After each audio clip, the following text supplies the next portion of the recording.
Whoa, buddy, put that thing back in its holster. We haven't gone anywhere. I don't understand. Check out the MichaelDukesShow.com for information on how to get access to the podcast. Welcome to the party, pal.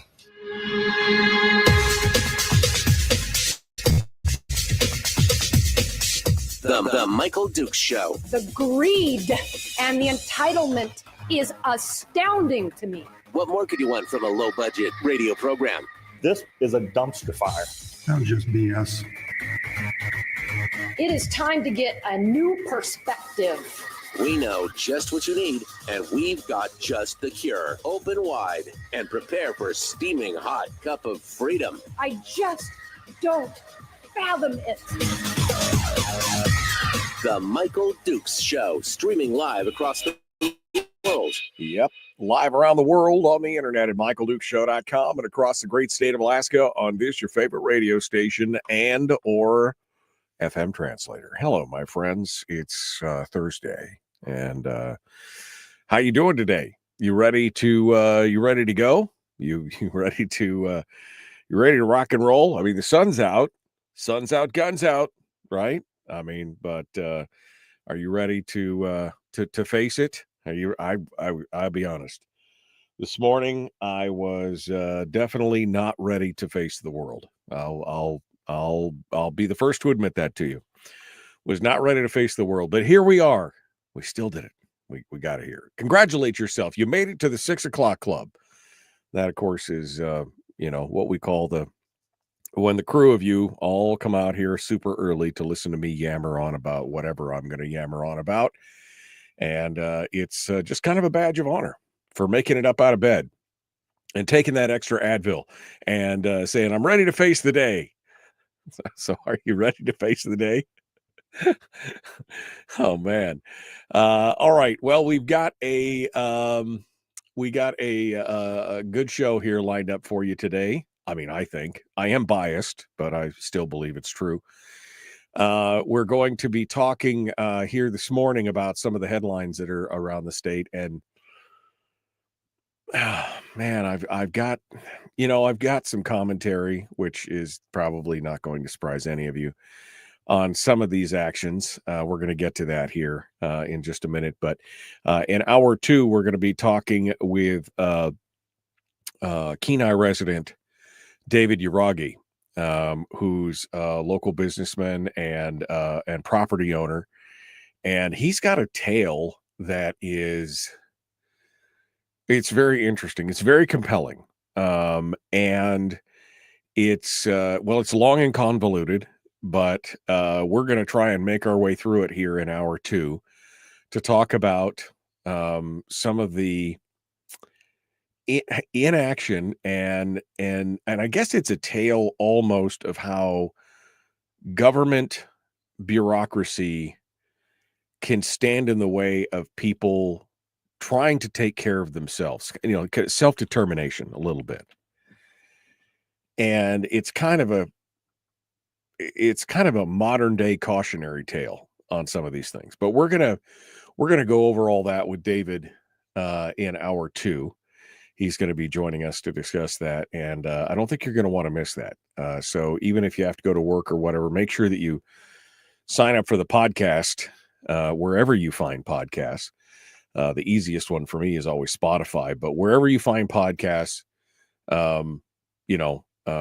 sign up so that you can go back and listen to David's discussion with me in hour 2 today. It should be, I'm predicting that it should be a good one. So we'll see. We'll see what it looks like here. But wow. I heard myself swallow my own spit there. In hour 1, we're going to cover some of the stories that are around the state, and some of these are just kind of mind-blowing in some ways. And I guess what I mean by that is behaviorally mind-blowing. We know that some politicians can act really weird, right? I mean, I hate to say it, but the Anchorage Assembly kind of takes the cake on this one. We had I think it was Karen Bronga, right? Karen Bronga. She was the one that showed up at the assembly meeting in the Handmaid's Tale outfit, right? And there's been a lot of kind of back and forth from the podium and from the dais between assembly members and members of the public who are testifying and all kinds of crazy stuff. But I have just this last night's meeting of the Anchorage Assembly was I guess next level, kind of next level here. Suzanne Downing writes about it in Must Read Alaska. Apparently, Assembly member Chris Constant. This is some junior high school kind of craziness going on here. And I guess I don't know why I'm surprised, because we've seen some of the same behavior, in the legislature, kind of the hurt feelings and the, everything else. But here's the thing. Apparently, Chris Constant, before an Anchorage resident got up to testify, Amber Brophy King, who is kind of known, you may recognize her name if you follow some of the things that are going on in Anchorage. She's a very vocal a critic of the city's homeless policies and some of the other actions that have happened. During the Bronson administration, I saw her name several times as just kind of a critic of a lot of the more progressive policies that are going on in Anchorage, which is her right as a citizen and as a resident of the city. So she is about to get up and testify, and there's actually a video of this, and you can go watch it for yourself. Definitely don't take my word for it. Definitely don't take Suzanne Downing's word for it. But right before she gets up to testify, Chris Constant can be seen mouthing the words F you at her, looking right at her and and mouthing the words. I mean, and then as she gets up to approach the podium, he leaves the room.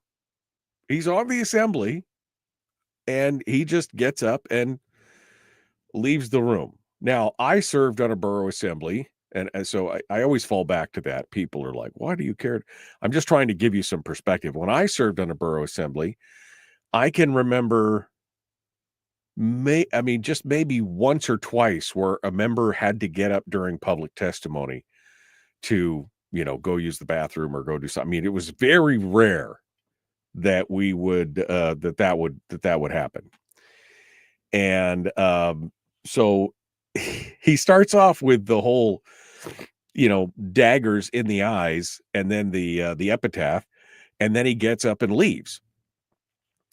Well, she gets up and she testifies about everything that's going on with the city homelessness issue, and goes off and then at the end she tells the story of what just happened. She testified first about the city's approach to homelessness, highlighting personal experiences and systemic failures. She had to intervene in a drug overdose in Anchorage about a month before. She called 911, and the dispatchers told her to leave the woman and not administer any Narcan to her. She had Narcan, and she went ahead and administered it, and the woman was, recovered and survived.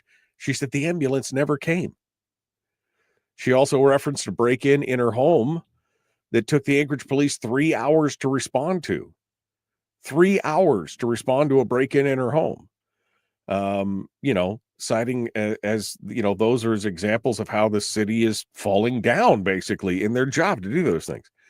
Like I said, she's a known critic of this thing, but that kind of juvenile behavior is it's I guess it's typical. I have interviewed Chris Constant several times on the program. Before he got on the assembly, he was the president of a local community council, and he's a smart guy. But I also found him to be a little vindictive. And so this to me does not shock me. But at the same time, this is so juvenile, man. So juvenile. This is what you basically give the finger to somebody and walk up and, where's your non-biased impassivity where you're just supposed to, even if you don't like what they have to say, everybody should have a chance to say it kind of thing. It's like they're starting to fray around the edges on the assembly there in Anchorage. I mean, between the caterwauling over the whole we're not going to have to ID everyone anymore for drinking, especially when they look like, old gray-haired, bearded old gray-haired men or elderly women, and all the caterwauling over that about how that was the sky is falling and children were going to die. And now this kind of behavior.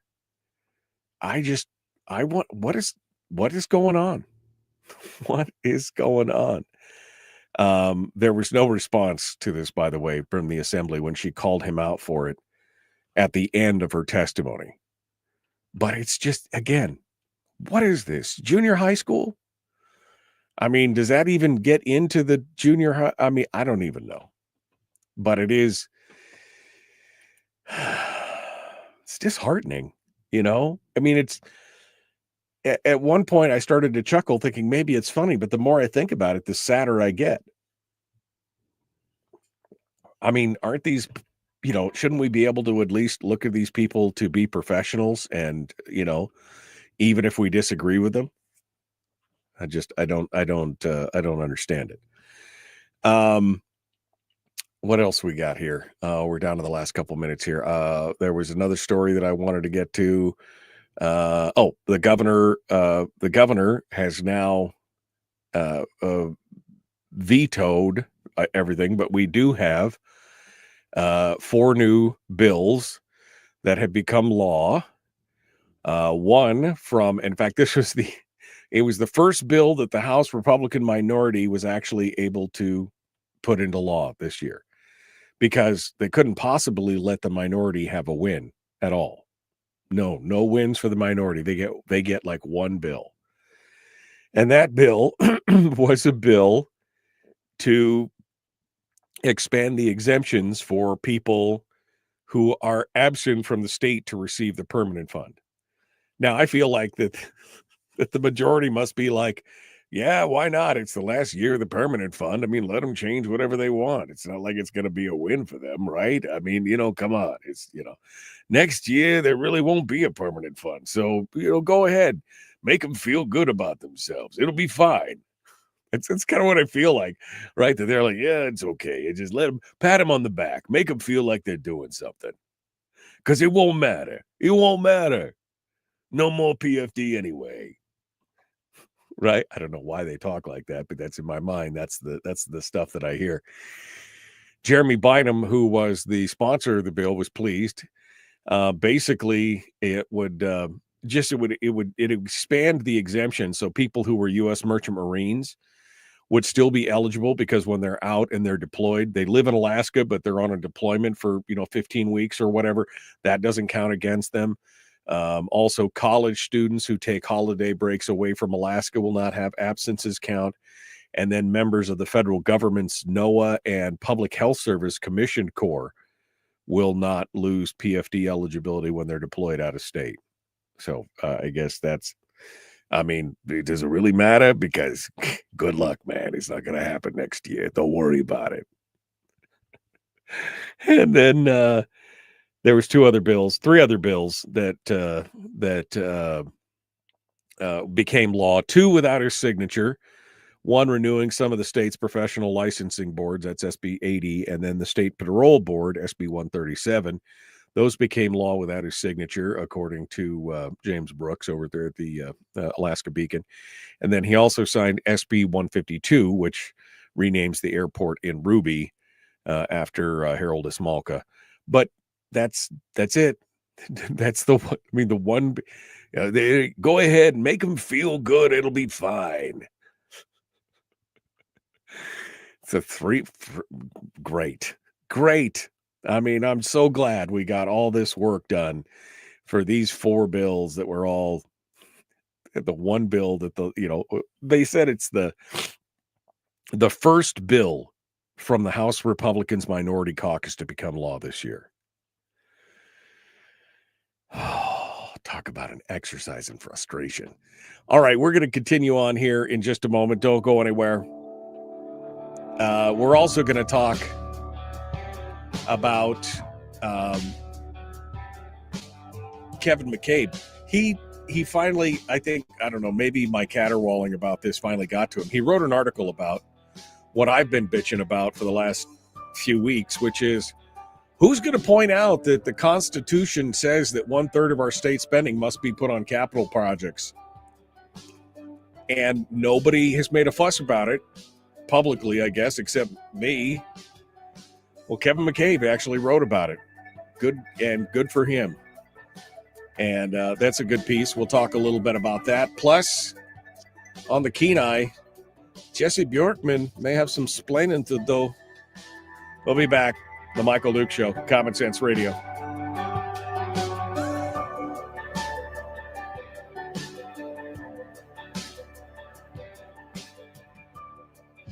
If you missed the show, you can listen to it on your time with Dukes On Demand.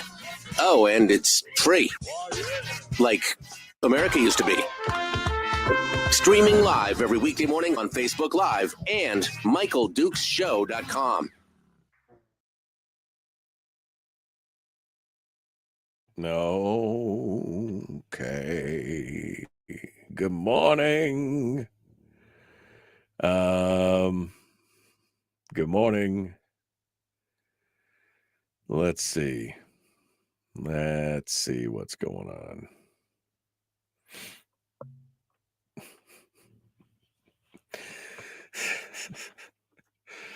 Oh, you guys are crazy. Bill says David has a tail. I knew there were swamp people. Not that kind of tail, Bill. Anthony said, you guys hear that the dude who owned those restaurants that got deported was released yesterday? He's still in custody. He's not released. He's still in custody, but they did drop some of the things against him. I think mostly to get the federal judge Sharon Gleason out of the picture. He's still in custody, though. That's part of the deal. I mean, you guys can't make this kind of stuff up. Where is it? They're still trying to deport him, but they have dropped a bunch of the charges. The criminal charges have been dropped, but not the other ones. So we'll get into that here in a little bit. Good morning. 3 hours. At that point, you'd never be able to find it. What was it? Orange Man Bad Syndrome. How about, says Richie, they just do what we hired them to do and quit with the subpar failed Academy Award performances. All of them need to be told to kick rocks and walk out the door. Well, I mean, the thing is, they won the election, guys. I mean, I know that's how you and I feel, but I also understand that these guys won the election, and there's a cadre of people out there that support this kind of juvenile behavior. I mean, that's where we're at. That's where we're at. Oh, it's crazy. Yeah, a Brooklyn MD this morning. That's the thing. I don't know why that's the voice that I hear in my head when I'm thinking about these guys. Yeah, talking to each other. Yeah, let them have it. It don't matter. There'll be no more PFD tomorrow anyway, so it doesn't. Just forget about it, right? I mean, it doesn't matter.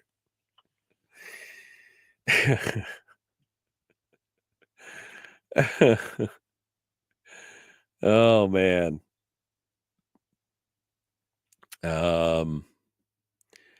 At least give beans and breads. Whatever happened to the grand jury issue anyway, said Rick. That's something that Ben Carpenter and I talked about this last week. He's still diving into that. And it's not done yet. Let's just put it that way. It's not done yet, but I don't think he wants to lay his cards down on the table quite yet. So Anthony just said, well, in response to my talk about the guy being held by ICE, well, crap, man, I guess 20 plus years of being a productive tax-paying member of society doesn't count for anything. Crime it is then. Right? I mean, my daughter, we were actually talking about this the other day around the table, and my daughter said, well, if he's here illegally, how did he start these businesses and do all this? How did he to which I said, good question. How do you start two businesses that obviously have got to have revenue in the there's hundreds of thousands of dollars a year in revenue in a restaurant, right? Especially a couple of the ones that I was in. I don't know about, Sol Agave was a really nice place. How do you do that? How do you start and get all that as a non-citizen? I gotta wonder, how many hoops do you have to jump through to make that work? I don't know. But you're right, Anthony. It basically makes you question, why am I doing this all legally and upright if they're going to get away with all that? Good question.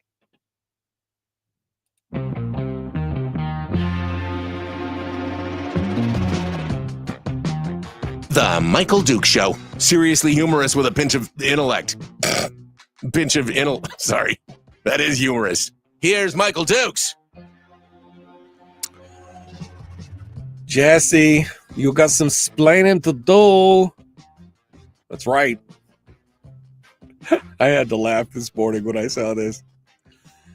The chairs of the Alaska Republican parties from District 7 and 8 informed Jesse Bjorkman that their respective committees have voted unanimously to advance formal complaints filed by registered Republicans in his district. That's a Kenai senator from the north part of the peninsula. He's facing a formal censure proceedings in his district over his decision to join the democratically led coalition. There's 6 signers, 3 from each district. They accuse him of violating Article 7 of the Alaska Republican Party rules, which prohibits from forming or joining a majority caucus in which non-Republicans make up 1/3 or more of the membership. And which is exactly what's happened in the Senate, because again, the Democrats really are running the show. There was a majority. This is the thing that most people don't understand. It's a 20-member body, and they had a majority of Republicans. And instead of forming a coalition with other Republicans, some of the people in there who are big time butthurt, formed a caucus with the Democrats that made up the majority. They had like 13 Republicans, and instead of, they took 5 of them and they went in and jumped in bed with the Democrats on the other side. And so yeah, there's a question here that what's going to happen. So they notified him, due to your joining and thereby enabling the Senate Democrat-led majority caucus, both district committees have now voted unanimously to censure you for failing to adhere to our written rules. Now, remember, you guys up in the Kenai, up north of me, you guys get what you vote for, man. You guys swallowed this whole thing hook, line, and sinker. You had an opportunity. To vote Ben Carpenter into that seat. But instead, you bought into the Bjorkman lie that it was all about taxes and that Ben was a, whatever. And then this is what you get.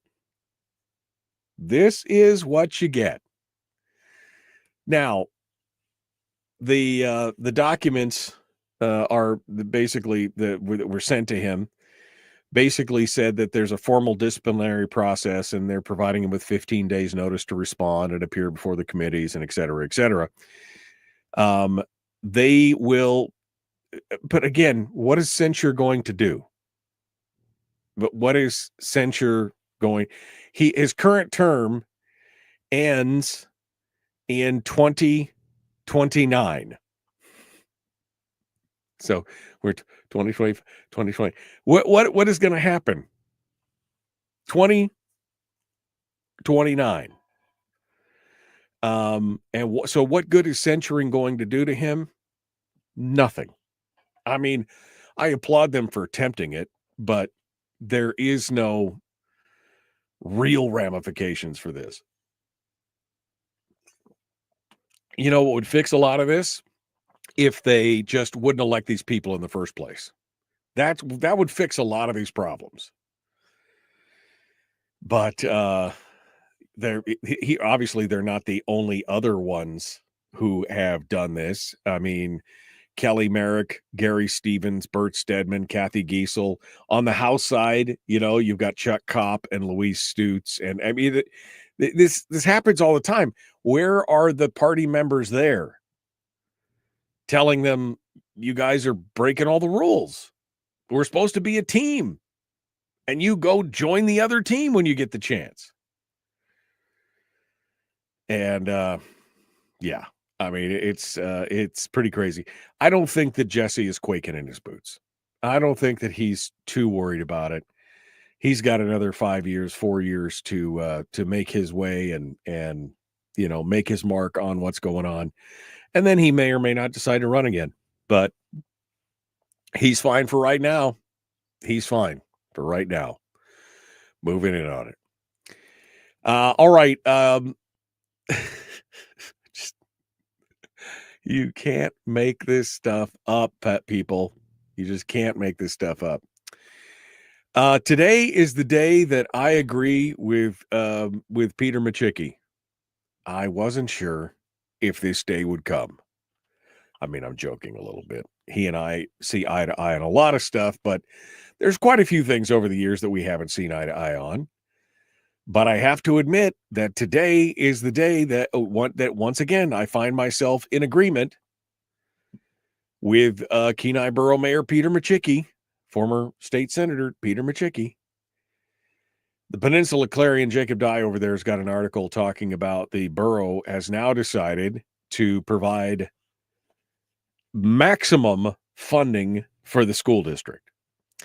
Now, this is what they were trying in Fairbanks too, right? They wanted to fund, maximum funding up to the cap for the school district. And so this is going on all over the place because, again, that education spend, it's so important. We'll give anything to get to the promised land of, the Kenai Borough last night, on Tuesday, is going to fund the schools to the peak, to the cap, all the way up to the top. It was an 8-1 vote on Tuesday in favor of the move. The amendment to increase the amount of funding in the budgets, which was advanced by Brent Johnson, will take their budget funding from $57 million to $62 million, which is right up to the cap. Now, the people who were in support of it went on and on and on about how it was just important to continue to have the success that the districts are showing, and that we need to have music and sports and art, and how we need to do whatever we can to fund the schools, no matter what. They shouldn't lose one person in the school. Now, again, no discussions on how the funds in the schools, and this is not just a KPB issue. This is an FNSB issue. This is an Anchorage School District issue. This is, but no discussion on how the funds have been managed. No discussions on the continual declining enrollment in brick and mortar schools. No discussions on the explosive growth of alternative methods of schooling, whether it's homeschooling or allotments or anything else. It's all about, we've got to do it. They went on and they went to talk about all the deep cuts to programs and staffing and facilities, and it was a story. It was a sob story. It's a story of woe.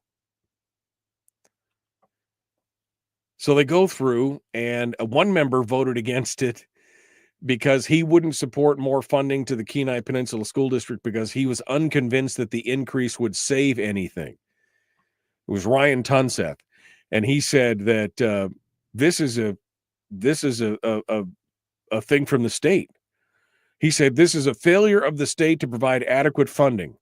If we fund to the cap, all these same issues will be back because they still exist, and it should be the state and that's kind of the answer that everybody has been saying.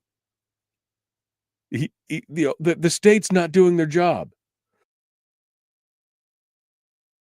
We need the state to step up and do more. That was almost everybody's answer.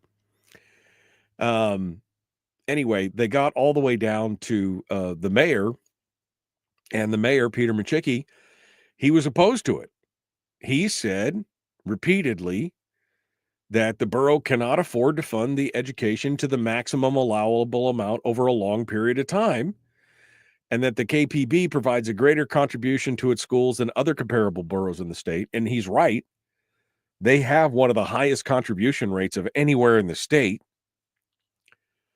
And that if the borough, that in just a few years, that the borough will be paying more for its schools than the state does, basically by the end of the decade.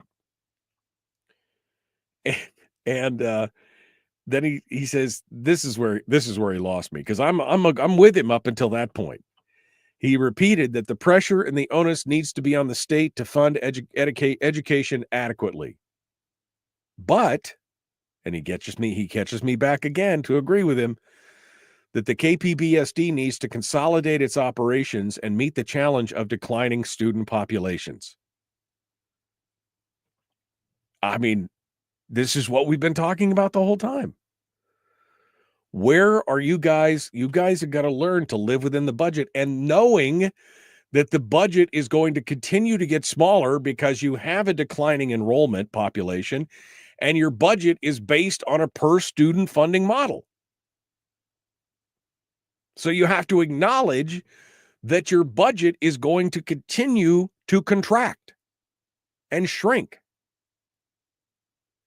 No longer can you expect continued expansion of that budget every year. What you need to do is get some people on the school board and in the school district and in the finance that can, that understand that you got to cut it. You got to trim it back. You got to start squeezing stuff down now. And this should be for every school district. But, if history tells us anything, that ain't going to happen. But, we can hope. We can hope that that's going to go on. And then there's this big, long article in the Peninsula Clarion. I mean, big, long article about how they're going to cut schools. They're going to cut pools and theaters and libraries, all of which are great things. I don't want people to get sideways with me here. All of these are great things. I participated in all of those things when I was growing up. I participated in theater. I swam in the pools. I did. But the fact that they keep throwing all these things back up at us over the fact that really the schools knew that a lot of this was coming. The districts knew that there's been a declining enrollment. They knew that all this, but you see, it's come to the perfect head where the state can no longer continue to bail them out at a certain rate. And now they're on their own. And so the cuts that they make are kind of these, and they've done it in a weird way. The article talks about how one teacher went to clear out their stuff, or wasn't a teacher. It was the theater technician. When she went to collect her things from the high school, the principal there hadn't even been informed that her job had been cut. So he had no idea. He's like, "Why are you here?" "I'm here to collect my stuff. I got fired." Right? Or I got not being retained or whatever. I mean, it's like, again, they're intentionally doing it in such a way to cause shock and awe, right? It's like the school board's version of shock and awe is they just start dropping these bombs of people losing their jobs. And, "Oh, why do you hate the children? Don't you like the pools? Don't you like the theater? Don't you like all these things?" And again, they're trying to get the public spun up to be their stalking horse on this. It's exactly what I was just saying in that last article from, over that everybody on the assembly was, it's the state's fault. It's the state's fault. Well, we should go back to the state. They should be funding this. And it never, again, guys, declining enrollment. Your whole model is based on a per student formula funding. You have declining enrollment. Ergo, you're going to have less money. Maybe you should plan for that instead of demanding more money. And then when you don't get your way, you cut all these high profile, high visibility, high things. You hurt people and do all this and then expect them to go out and carry your battle standard for you to the legislature. To say, "Save us, save us." Sorry, I'm getting a little wound up about this, but again, why should we expect any different from the clown posse? Yeah, that's right, the clown posse. Okay, we gotta go. The Michael Duke Show, common sense, liberty-based, free-thinking radio. Back with more right after this.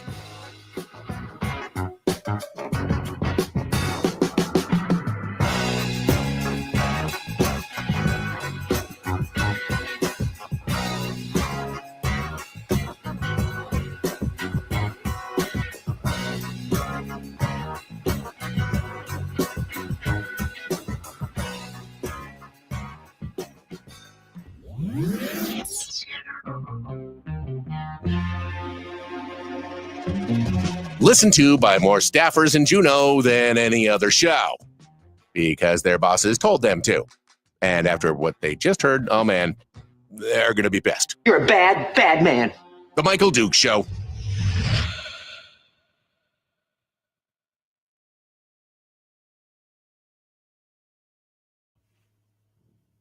Okay, man. I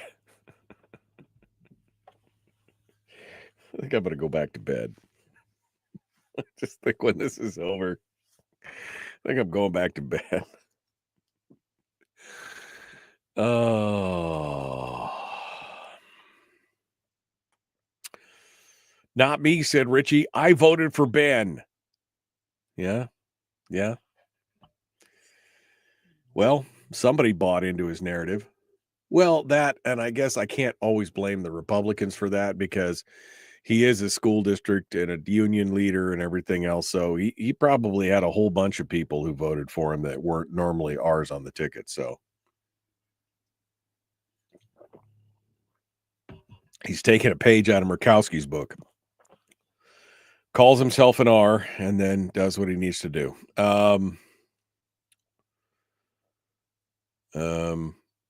Yeah, Rick says people need to learn how to read people. If they tell you what you want to hear, well, most of the time they're the ones spewing crap. Right, exactly.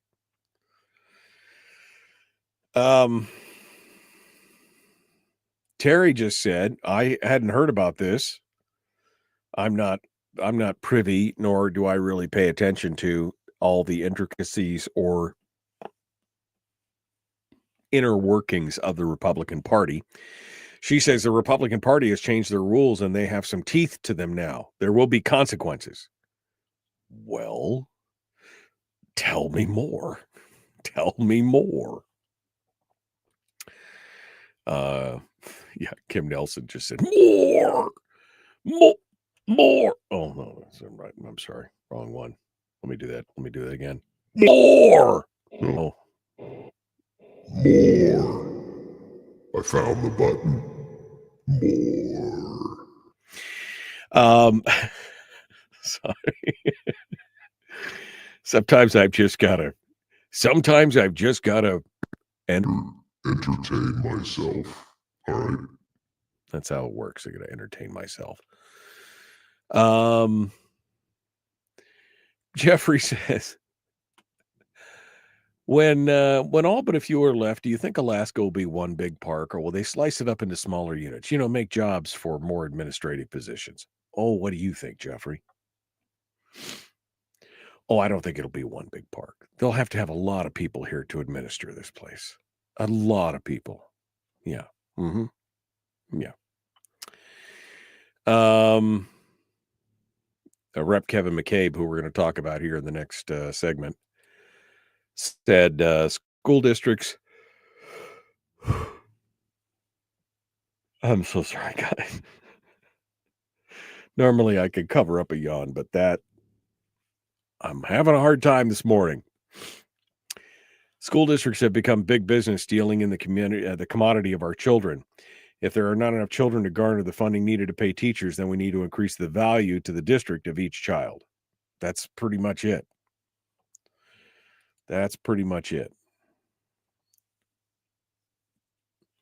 Cindy says we're not holding the school accountable, let alone the superintendent. The deflection is deep. I agree with that. There's something going on where they are, and this is not, again, just a KPB issue. It's not just an FNSB, because Melissa Burnett and I have talked about this, that there are deep reoccurring issues, and there is a failure in the part of school boards across the state to address this issue of declining enrollment and all these other things. And I think it goes back again to the education industry. And like Kevin said, school districts have become big businesses. The commodity is the kids. Although they don't really care about what the product quality is like. They just want to move the commodity around so that they can get paid for handling the commodity. That's it. Lisa's in the chat. She says, when they closed Nikolaevsk school, they said, we can just do homeschool. If they could have everybody sign up for Connections Homeschools, they get our money for our kids, but only give us $2,500, which is cheaper than keeping the schools open. Many parents chose the other homeschools because the KPBSD doesn't play nice with the parents. I'm with you. I recommend IDEA. That's what I recommend.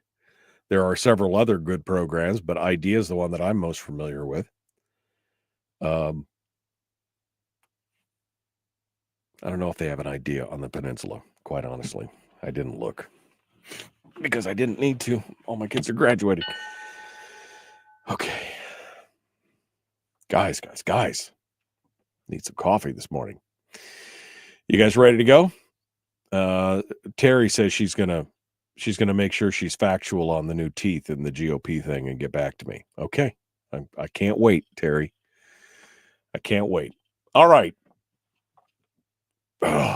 Let's do this thing. I'm going to talk about Kevin McCabe next. And to use dirty words. No.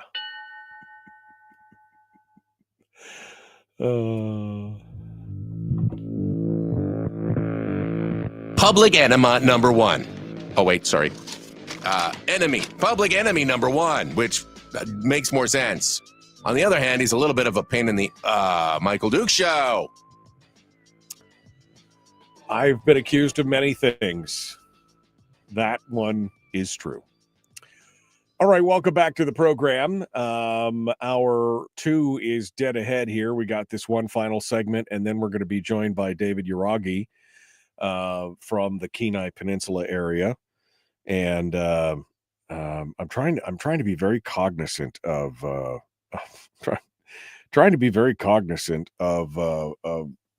of doing more stuff on the peninsula than I'm doing up in the interior or in the Matsu, because we broadcast all over the place, and but you guys should reach out to me. You guys in Fairbanks, get some folks to reach out to me because I don't have my finger quite on the pulse of what's going on there. So have them reach out to me at me@michaeldukeshow.com. It's my email address right here.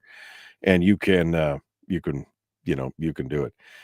I got a text message. Oh, yeah, John. There's a fundraiser this weekend down in Homer. BB's Bakery, some of the best donuts in the state. Just going to say it. I know for some of you that's heretical, but I will tell you that you will not find a better filled donut in the state than a BB's Bakery down on Ocean Drive, now on the Spit, and at the bottom of my hill. I mean, literally, it's 2 miles from my house, which is dangerous because I drive by it every time I leave. You can go down there. It's their first birthday this weekend, and to celebrate, they're asking you to donate to the Dive Search, Rescue, and Recovery crew. And those are the folks that go out there and search for people who are lost or recover remains of people who have drowned or died. They're the ones that just got all the members of the Maynard family down here, and from that wreck last year in Ketchimack Bay, that Texas family. They went out and found them. Anyway, go to BB's Bakery and drop a few extra bucks in the kitty for the Arctic dive rescue, the dive search and rescue and recovery folks from BB's Bakery. And happy birthday to BB's. It's 1 year ago. It's good. I can't believe it's been that long. BB, everybody in the chat room, BB Bakery is so good. It is so good. The donuts are so good, and they got lots more than just donuts. But this is not an ad for them. It sounds like one, but only because I'm slathering at the mouth. They wanted me to know that the proceeds that they're raising this weekend go to the dive and recovery folks, it's a great organization. So, okay, where was I? Distracted this morning. Kevin McCabe, who has been he's gotten to be quite the word Lothario here, man. He's been writing some good pieces. And I don't know if it's because I've been caterwauling about it or if we great minds think alike or whatever, but he has written a piece about how Alaska's constitutional mandate on the 1/3 of the spending must be reserved for capital projects and loan appropriations. And that's Article 9, Section 16 of the Constitution. And yet the capital budget this year allocates 19%, not 33%, 19%, because 33% is 1/3. For those of you who graduated from Lathrop High School with me, the 33% is 1/3, and that would have fulfilled the man. Did I tell you that somebody? Oh, I'm going to sidebar here. Did I tell you that somebody got mad at me because I made a joke about not barely graduating, or I can't do math? I made some kind of comment about how I can't do math because I'm a IR graduate of wherever. Somebody sent me this nasty email about how, I can't believe that I would denigrate the teachers and do all this, and the thing, and I'm just like, well, most people understand that that's a joke, that it's a self-deprecating joke. I can do math. I know I said that I can't, but I can do math. Maybe not, to the beautiful mind level of math, but I can do basic math. And when I make a joke about that, you realize that it's just a joke. And most people get it. This lady just turns out she was I looked up her name because she gave me her name, and she's a former teacher and everything. She was butthurt because I wasn't saying it was the teachers. I was saying it was anyway. Sorry. Didn't mean to squirrel. All right, let's go back. I just remembered that because I made a joke about how I couldn't, the math. Yes. 1/3, 19% is less than 1/3. Anyway, Kevin goes on. This whole thing is falling apart, isn't it, this morning? Kevin goes on to talk about how, look, we're short of the 1/3 requirement. And I think this is the real meaty part of his whole discussion. He said, when the legislature falls short by over $1.6 billion, it's not a math problem. It's a failure of priorities. Pressure from expanded social programs continue to squeeze out infrastructure investment. While these have their place, they cannot come at the cost of letting our roads crumble, our ferries rust in port, or our school buildings fall into disrepair. When every dollar is treated as a zero-sum choice, infrastructure always seems to draw the short straw. This goes back to my deferred maintenance bugaboo. I mean, my pet peeve of deferred maintenance. He's 100% right. You know why? Because fixing buildings and painting ferries and doing all this other kind of stuff is not sexy. You know what's sexy? Creating a new program and getting a new constituency and patting yourself on the back. You know what's not sexy? Replacing the boiler in your school. Ripping out the old wiring and having to put new wiring that's up to code, or put new carpets in or something. That stuff is not sexy. Being able to pound yourself on the chest about how you got this new program in for your community, that's sexy. Fixing stuff, building, putting new roofs on stuff and maintaining the stuff you have is not nearly as gratifying to politicians as some new shiny widget, or funding. He goes on to say, he's talking about the base student allocation. He says, while funding education is important, so is investing in the buildings where the learning takes place. Pouring money into operating costs, which is what they want and the unions love, because that's all where the operating costs, while letting the facilities rot is not a solution. It's a shell game that puts our students and teachers in unsafe and outdated environments. Folks, you need to go read this piece. And I'm out of time on it. So you need to go read this piece because this is an amazing thing. But I will just say it right there. That is part of the problem. When you are more interested in creating more government programs and more government spending than you are in maintaining the stuff that you already got, maybe there's a problem. Just saying, maybe there's a problem there. Not that I would know or anything, but we'll see what happens. All right, my friends, we got to go. David Yragui is going to be joining us here up next. It's going to be a full hour. You might want to buckle up for this.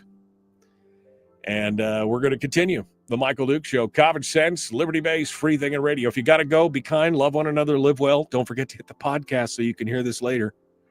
We'll see you.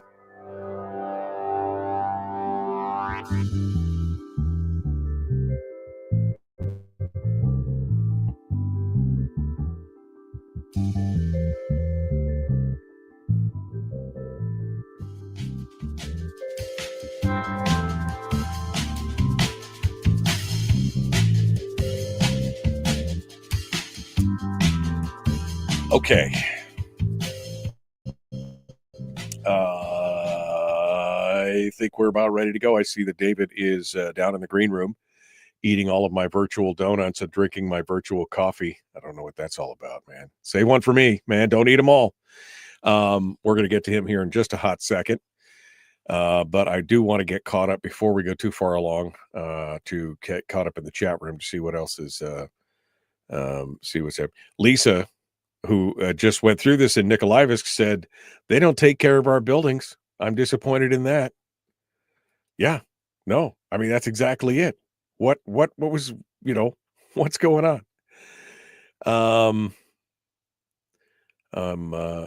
David said to Kevin's comment to Kevin's article, he said, Kevin, that's what monopolies do. Until a monopoly is broken up like AT&T, nothing will change for the better. I've said it over and over and over again. We need to acknowledge that there's something fundamentally flawed with the way that we do education. Not saying that we should stop. I'm not saying we shouldn't educate. I'm saying we need to acknowledge that the product that we're receiving is inferior, and throwing more money at the problem is not going to solve it.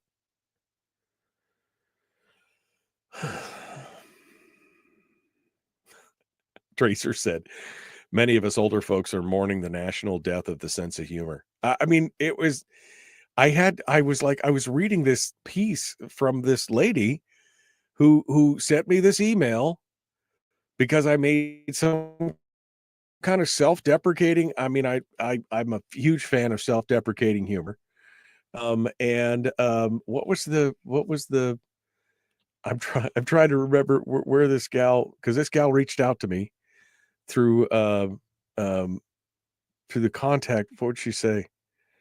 There we go. Here it is. I found it. Is this it? Yeah. She said, today is the second time in recent weeks I've heard you slam Lathrop High School. If you aren't good in math, that's on you and not the teachers at Lathrop. Of our 4 children, all graduated from Lathrop, received a very good education. I will say that the standards have drastically decreased since our youngest graduated 20 years ago, but laying that on the district and not the teachers, who are doing the best they can with large class sizes and more demands placed on them by the district. They are no longer left to do what they signed up to do, teach. And I said, well, first thing, I appreciate you listening. Secondly, anytime I say something like that, be assured it's a joke. Self-deprecating humor. I know. I had to look that word up because I graduated from Lathrop. Seriously, I'm not knocking anyone. Just, most people understand that I'm not really attacking anything in particular. But, apologies if you feel it goes too far, but I'm too old to stop making fun of myself and my upbringing and other stuff. That's what it's all about. It's just, she was just so outraged that I was blasting Lathrop. Again, it's a joke. People, man, sometimes people, they just don't get it. All right.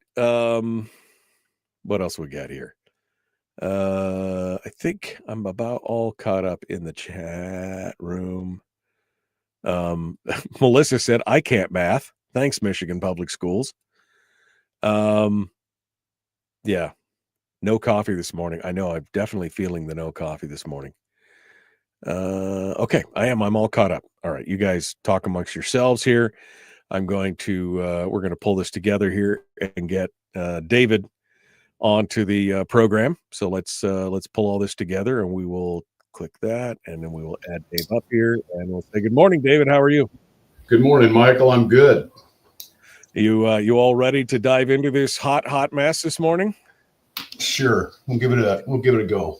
We'll give it a go.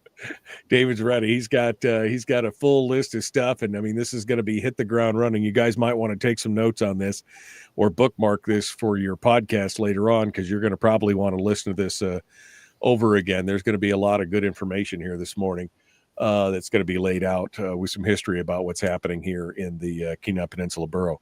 So we're gonna be good. All right, David. We're about a minute and a half out, and so I will take you off back into the green room, and we'll be back as soon as the show starts. Okay. Very good. All right, David's going to hang out there in the. I mean, he's got donuts. What more do you want? That's all I'm saying. He's got what he can do. All right, tomorrow on the program, I meant to tell you this earlier. Tomorrow on the program, Dr. John Lott was going to be joining us from the Crime Prevention Research Center, also from the, well, he writes for Fox News, and he's got the books out, War on Guns and More Guns, Less Crime. And anyway, we're going to talk with him tomorrow about all this hand-waving freakoutery about the suppressor ban or suppressor bill that is in the big beautiful bill, where they basically are taking suppressors off the NFA list, and they're just going to make them they're just going to make them an accessory, just an accessory, regular old accessory.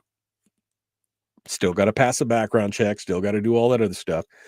But anyway, we're going to talk with him about that tomorrow on the program for Firearms Friday, and that'll be right at the beginning of the show. Tomorrow, and then we'll of course have Willie Waffle and you and me tomorrow, and probably Fred from Rhode Island will probably call in tomorrow, so that'll be a good thing. And then next Monday, I have no idea. That's a long ways away. You have to understand, that's a long ways away from here. I may not be alive on Monday. That's how you just, you get to my age, you're just not sure. Make every moment count. It's Thursday. I'm so ready for tomorrow. Here we go. The Michael Duke Show. Common Sense Radio. Back with more. Let's do it. Hour 2 is right now.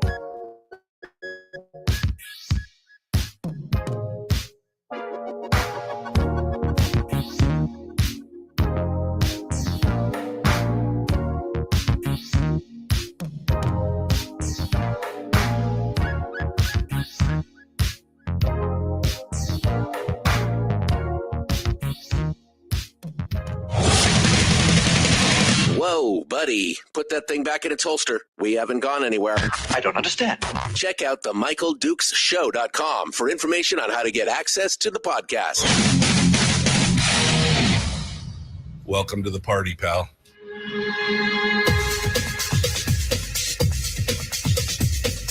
The Michael Dukes Show. The greed and the entitlement is astounding to me. What more could you want from a low-budget radio program? This is a dumpster fire. That was just BS. It is time to get a new perspective. We know just what you need, and we've got just the cure. Open wide and prepare for a steaming hot cup of freedom. I just don't fathom it. The Michael Dukes Show, streaming live across the world. Live around the world on the internet at michaeldukeshow.com and across the state of Alaska on this, your favorite radio station and or FM translator, heard all the way up from Fairbanks in the north out to Unalaska, out on the Aleutian chain and everywhere in between. Good morning, my friends. Welcome to the program, and thanks for joining us. Thursday edition of the show, hour 2. We've got a guest in hour 2. I met David Yragui just through a phone call. We were talking about something else, and he started talking about this story. And this story is a tale of woe. Now, if you know me, you know that I'm a huge proponent of private property rights, being able to do what you need to do on your own property as long as you're not hurting anybody else and everything else. And you also know that I'm not a fan of governmental intervention in every aspect of your life. So as he started to tell me this story, I thought, wow, more people need to hear about kind of some of the things that are going on and some of the backstory of what's happening on this. And so I invited him on the program to discuss it with us this morning. And he is ready to join us right now. We're going to talk about what has happened here in the Kenai. This is going all the way back to 1999. So we're been this whole tale started almost 25 years ago. So we're going to try and walk through it. This could be a 3-hour program just on this one thing alone, but we're going to try and give you the brief overview, and then maybe we'll have David back in the future to discuss more as things develop. But we're welcome to the program this morning, David Yragui, businessman here from the Kenai Peninsula, and good morning. Good morning, David. How are you doing? How you doing? Very good, Michael. Thank you. Good. Are you ready for this? We're going to dive in. Let's get to it here. Sure. David, so as you told me this story, you couldn't see me because I was on the phone and my eyes were just kind of getting wider and wider and wider, like, wow. So let's start off at the very beginning. And this goes back to the fact that you were a guy who had a dream. and your dream was to, was to create a mini ranch environment, like have a ranch and be able to just kind of like farm hay and raise some, livestock in your old age. And then you started thinking, well, I could break this out and do this for other people, and we could all be in kind of the same area. So walk us through the beginning of that and then where we went from there. Okay, so in 1979, I came to Alaska from Oregon. My wife and I both grew up around ranches. So I met my wife in 1981. We've been married 44 years. We started Readout Plumbing and Heating in 1981. And I ran that for 38 years. We had 3,600 customers in this general area. Very successful. Did everything that we wanted to do. Our dream was to build a ranch. So when I started working the plumbing and heating business, we did a lot of residential, and then we got into commercial, and then we started doing schools and clinics all over the state of Alaska. So 1999, we bought our homestead. We started clearing. Took me a couple years, working basically night and day to clear it and put in a hay field. My uncle lived right next door. His name was Jim Doyle, and I'd helped him hay his ground for probably 10 years prior. So I started acquiring all the hay equipment, tractors, all that kind of stuff, and we built our ranch. In about 2001, 2002, we were in hay production, and people started looking at the ranch and going, man, we would love to have a place like this. So in 2002, I bought 300 acres south of our property and started working on that. We developed a air park down Bowie Street, put in all the applications, all the permits, Corps of Engineers, DEC, DNR, everybody got on board and wanted to see this thing happen. So we built it, and we spent 10 years, 12 years putting this together. And then in 2013, I was building a cow pond and noticed that our water table had come up 11 feet. And so I called a friend of mine who's he's an attorney, but he does crisis intervention. And he said, I needed a hydrologist to look at it. So I hired a hydrologist named Jim Munter, who is just an incredible guy. Very straightforward, very honest, taught me for the last 10 years everything I could possibly want to know about hydrology. We started looking at everything and warned the borough in 2013 that it was imminent that we were going to flood, that there was a tremendous amount of water in the wetland complex to the south of our property. So I made the borough aware of that, and they got pretty upset. Didn't really want to talk about it, but they did give me permits to dig out Trawling Street and some of the other drainage outlets.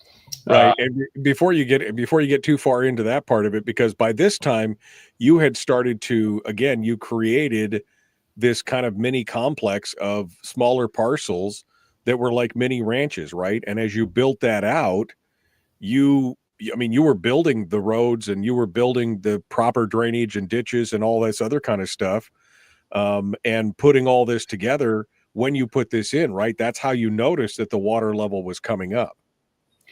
Yeah, when we in 2000 and about 2002, 2003, we started building Bowie Street, and we had to go through a lot of paperwork, a lot of permitting, coastal questionnaires, river center. Everybody agreed that it was a great idea to subdivide this 300-acre industrial park that was platted in 1973, turn that into mini ranches so that we could have growth in the agricultural field. I had already purchased all of the equipment that I needed. And so the idea was to develop 5 and 8 acre parcels with 20, 25 acre parcels that people could pull the hay off, feed their livestock, build their little mini ranches on their 5 and 8 acre parcels. And all of the paperwork from the very beginning was mini ranches. The concept was born in 2002, and I told a lot of the people that were buying hay from us that we could make this happen. So and you had to fix up a lot of these. I mean, you had to fix up a lot of these roads, right? I mean, what were the conditions of the roads like on Bowie Street and everything before you got to work on all this?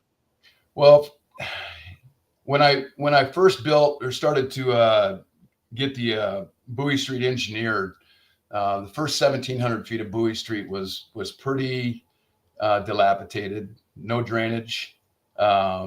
So I had gone through all the borough statutes on roads and had a pretty good understanding of what those drainage resources were supposed to look like. And so when I had the Bowie Street, Farmstead, and Tiller designed by McLean Engineering, we had already started the road project with Dean Robinson from Cook Inlet Construction, who is incredibly good at what he does. So we built the road all the way to the end of Bowie Street, which was about a mile. Then we built Farmstead and Tiller. I put all the utilities in underground because at the end of Bowie Street was going to be, I had bought a 120 acre parcel, and I flew with my uncle. We hunted for years together, and I developed the air park and all the permits, everything was there. So at a point in 2012, I had dug a ditch, or not a ditch, but a hole on the ranch to find out where our water table was. Our water table was at 15 to 16 feet. Now, at that time, I had already developed the air park. So there was 5 miles of ditches that were built in the air park where I took all the stumps and everything and put them into the ground and then covered it with 3 feet of sand and then built the air park. At that time, the water table at the air park was around 16 feet. So 2013 rolls around and I'm planting a 120 acre hayfield that took me a couple of years to build just south of our homestead. I was out seeding that hayfield and I thought, it's more important to get the cow pond put together because the water's so deep. So I went back to the ranch with my excavator and started to dig a hole.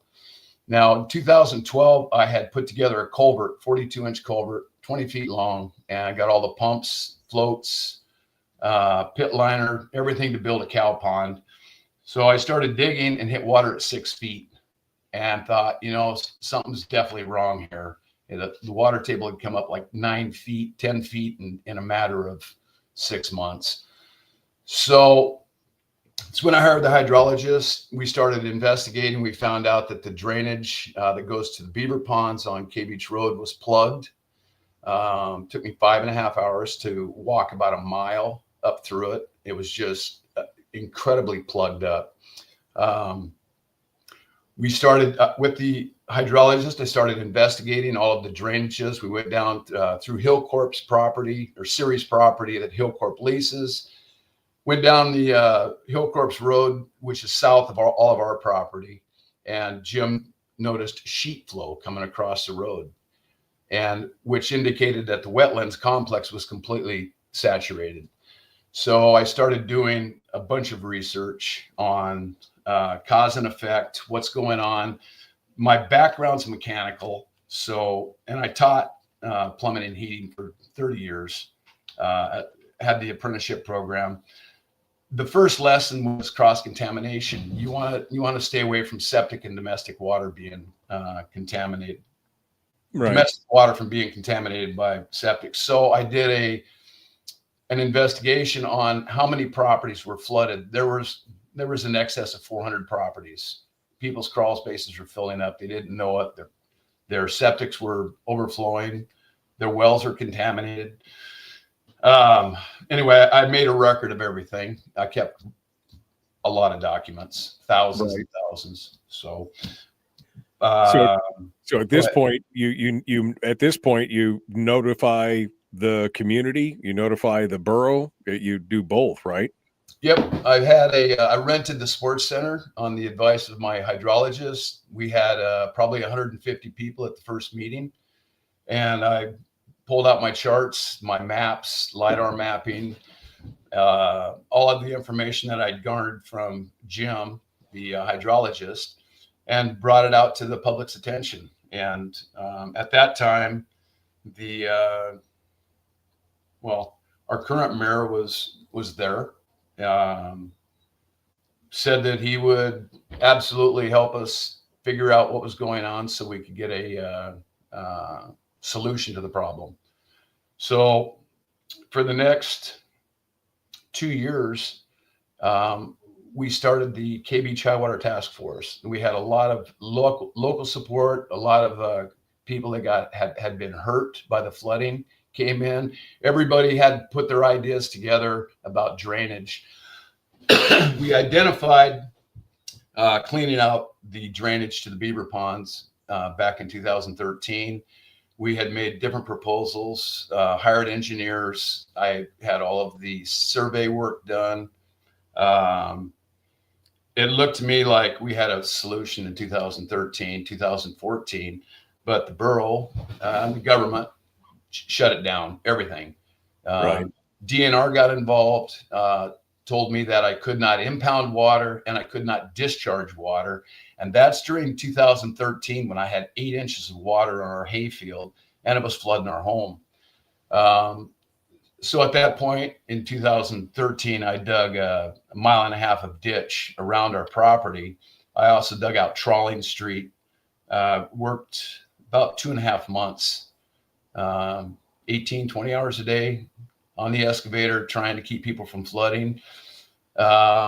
We got pumps put together, hoses, went around to people's homes, tried to pump them out, tried to get the water away from people's homes. Did a lot of mechanical work, a lot of moving pressure tanks, that kind of stuff, trying to save people's furnaces and boilers. So hold on a second, David. We're up against the break. I want to continue this discussion because I think we need to circle back for just a second here. But David Yragui is our guest. We're trying to get some information here on what was going on, what he's gone through, the flooding issues down there on K Beach, and what's happening and the response of the government and more. We're going to continue here in just a moment. Don't go anywhere. The Michael Duke Show, common sense, liberty-based, free thinking radio. We'll return with more right after this.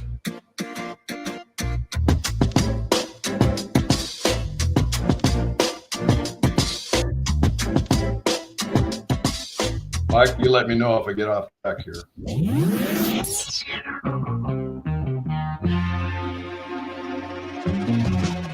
Running on 100% pure beard power. Oh, also some coffee.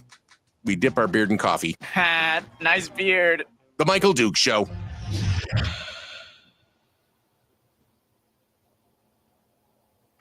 Okay, we're in the break with David Yragui right now. And yeah, because I think we skipped over something here that was kind of important because at some point, and we're going to get into this when we come back on the air here, but the government basically came out and said, you're the cause. And in fact, Richie in the chat room says, is this the guy that reverted things and caused a bunch of people's houses to flood? Because I think that was the narrative, right? I mean, that was the narrative that came out of this. Right. The borough. We'll get into that here into the in the next segment. But I mean, I think this is you really caught me when we were first talking about this, about this idea of developing this land and making it, kind of a dream area for folks to be able to have their own little, their own little farm parcels or their own little livestock or ranch parcels. I thought that was, it obviously it caught people's attention because people, that's a dream that I think a lot of us have. Yep. Yeah, that was our dream, and that's what we wanted to do. We wanted to raise our kids. I had given my daughter 8.1 acres, my son 8.9 acres, cleaned it, put the fields together, planted it, and then that was 2011, 2012, and then in 2013 we flooded. So at that point, the KPB, local government, got with the state agencies and the federal agencies and started to ramp up the rhetoric, I guess is what you'd call it. Basically telling everybody in the community that I flooded everybody. In fact, my uncle hired an attorney to come after me at one point, and then I tried to tell him that I'm basically trying to save people's homes. And so the local government went after me pretty hard, got DNR involved, Corps of Engineers. Right. It's gone on for 12 years now. Basically what's going on, the borough got mad at me when I upgraded the first 1,700 feet of Bowie Street and demanded that I put culverts in the ditches that weren't there to begin with. That's when they got pretty hostile towards me, about 2008. And then when I built I'm sorry. But at the same time, they also said there's something you said about something like I'd never refuse free gravel. I mean, the borough was like they were taking stuff and they were happy to take stuff until they weren't happy. Yeah, I put like 20 side dump loads of gravel on the first 1,700 feet of Bowie Street and made it where two cars could actually pass. Brought the grade the road up to some kind of a standard, and I think that really irritated them that I had the gall to do that. But the thing is that we had family living down Bowie Street. We had to have. I knew the development was going to happen. We had to have a road that was passable for emergency vehicles and snow removal and stuff like that. So it's our community. So I did the work. I paid for it. The roads director was more than happy to get free gravel. It came out of my father-in-law's Beaver Loop gravel pit. Incredibly good gravel. Brought the road up to a standard that was workable, and at the same time, the borough absolutely refused to put in any kind of drainage until 2014, when after everybody had flooded, they accused me of creating the flood, not only in our narrow community around Eastway and Carlick Street, but also on Gaswell and Poppy Lane. So I started receiving phone calls from people, Gaswell and Poppy Lane, threatening me because I'm flooding them. Well, they're 20 feet higher than we are in elevation. And I said, you guys, you don't understand. I was up there in your area. I inspected the wells and septics. I've got a... Well, hold on. We're about to rejoin the radio here. So let's, all right. We'll kind of circle back here and we'll start things off back to where we were. Hold the line. The Michael Duke Show, common sense, liberty-based, free-thinking radio. David Yragui is our guest. Please like, share, subscribe, ring the bell.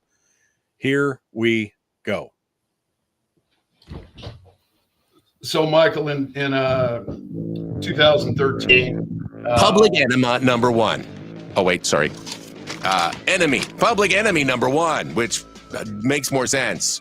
On the other hand, he's a little bit of a pain in the Michael Duke Show. Yes, I am. We're continuing now.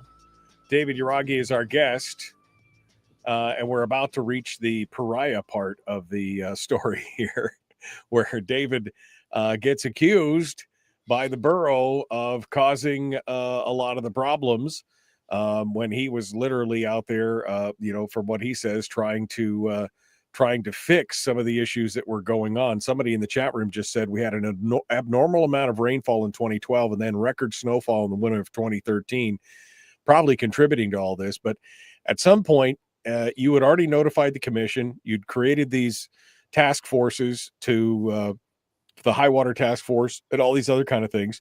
You'd gotten the community involved, but the government started blaming you for the flooding. Now, how did that, what was the reasoning behind that? What was the rationale where they said it's your fault that all these areas were flooding? What was going on? You know, I'm not sure. I'm not sure what the rationale is. The government obviously did not want to spend any money on ditches. So we had offered to create the ditches and do the work, hire the engineers, which I did. And every time we came with a proposal to the borough or to DNR, any government agencies at all, they just shot it down. So our hands were tied. We started the high water task force to see if we could get different government agencies and different people involved in finding a solution. And every time we came up with one, it got shut down. I got blamed for it, for the flooding. So the Popular Glasswell Road area is that must have been, yeah, I was just going to say that must have been pretty tough, because you're here trying to help the community. You're trying to create new communities. You're trying to do this. You worked with the government. You've gone through all the things. You've jumped through all the hoops. That must have been kind of devastating to have all this stuff laid at your feet, that somehow this was your fault. Walk me through that a bit. Well, it was pretty interesting. I worked 3 months nonstop. My wife finally told me that I was going to have a heart attack if I didn't stop. And that's working 18, 20 hours a day, pretty consistently.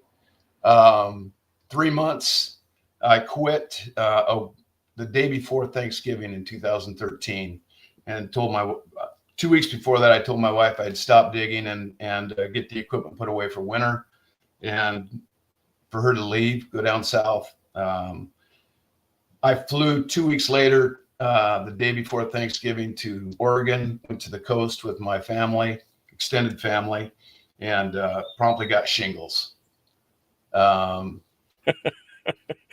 It was on the way down to Oregon. I had this little postage stamp rash on my side that I noticed when I got to Oregon, and that was 2 days later. I was in full-blown shingles, and so I had those for about 3 months until I figured out that it's stress that has to eliminate that.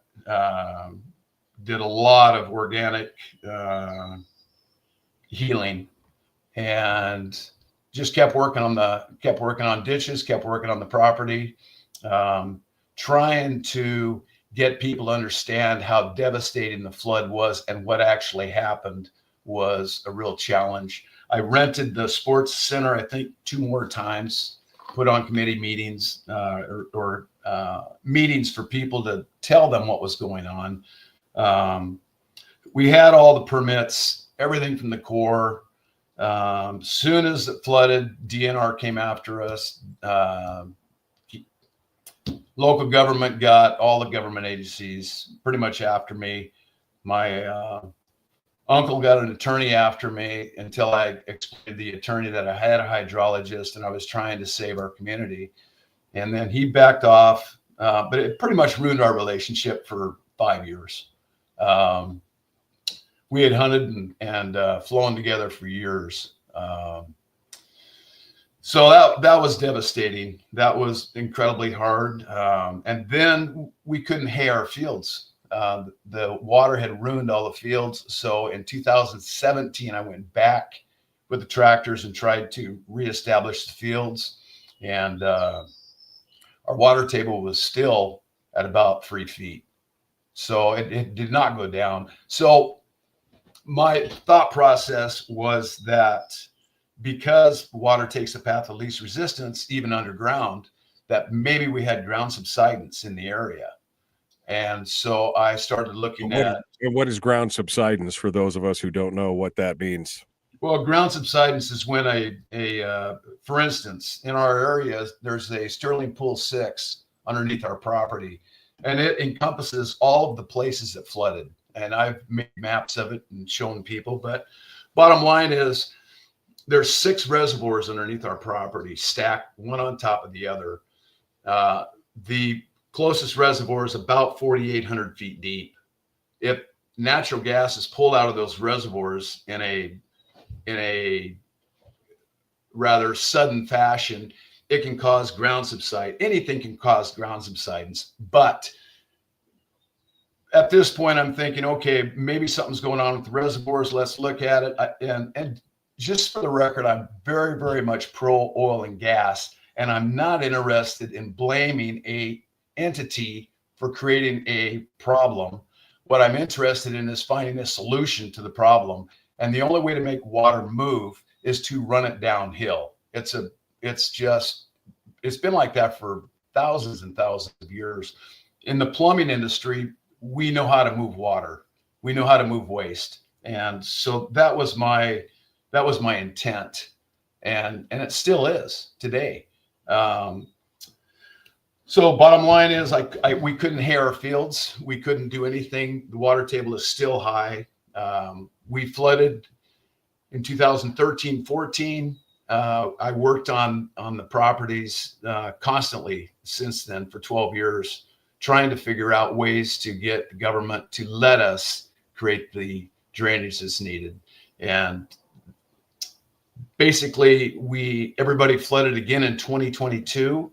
DNR again came back and told me I couldn't impound water and I couldn't discharge water without a permit. So we applied for the permits. They got denied. I took the 1.5 mile ditch that I had built around our property and made it a trapezoid ditch, which means wide at the bottom, wide at the top, not deep, but to store as much water as I could because I couldn't discharge it. We're still flooded. We're still underwater at that point in time. But that's the only thing I could do to protect as many homes as I could. And we got it down to about 8 or 9 homes that actually flooded out of 400 plus. So I felt like that was quite an accomplishment. And then the local government, I think in 2023, our current mayor said that you can be assured that I'm using my relationships with state officials to instigate a permanent solution to the flooding to preserve your property. I've already reached out to DNR, DOT, and DEC, among others. KPB team and I are identifying options for relief and creating partnerships with state agencies to find a lasting solution. To put it in simple terms, this water must find a path to the Cook Inlet without passing through your basements and crawl spaces. That was the letter in May of 23. We flooded in 23. They put in a culvert system on roads that didn't have culverts in 2013. They finally put the culverts in, but it kind of messed it up a little bit. The ditch is flat. The culverts, 9 of them have reverse grade. It's still flooded people, and the water came over the road and flooded people again in 23, 24. And then in this year, 2025, in January, people's houses flooded again. And one local couple, a young couple with a bunch of kids, 3 or 4 kids, their basement had 4 feet of sewage in it in 2023. And it flooded. They reconstructed it, tried to, and it flooded again in January of this year. So it's very, very, very destructive for young families. And for some of the people, the older people, I've got some very, very good friends. The husband is suffering from Agent Orange from Vietnam. Very, very poor health. Great guy. His wife is trying to take care of him. So we've been working with them for 2-3 years now, trying to help them keep their house from flooding. And it just goes on and on. So, well, and at some point, again, the government has again said, you just said the mayor had said they were going to stop the flooding. But then the work that they did didn't happen. And yet they're coming after you for anything that you've done to try and mitigate this as well. And they have now, as of 2013, they they sued you, right? They sued you for trying to help your community, yourself, your community, and the houses around you. They actually took you to court. Yeah, shortly after the mayor put out this letter in August of 2023, they filed a suit against me for digging the ditch. And in 2022, the water had completely flooded our driveway, 12 inches of ice and water, and we've got thousands and thousands of pictures and videos and everything else of water pouring off the borough's property onto ours. We can't stop it. We can't do anything about it. So yeah, they sued me, and it was very deceptive. The lawsuit was, they had falsified reports, pictures. Then I've kept all my documents for 25 years, Right. Better than 5,000 documents. So bottom line is, they sued me. We settled out of court, I think for $7,500 after a year of legal fees.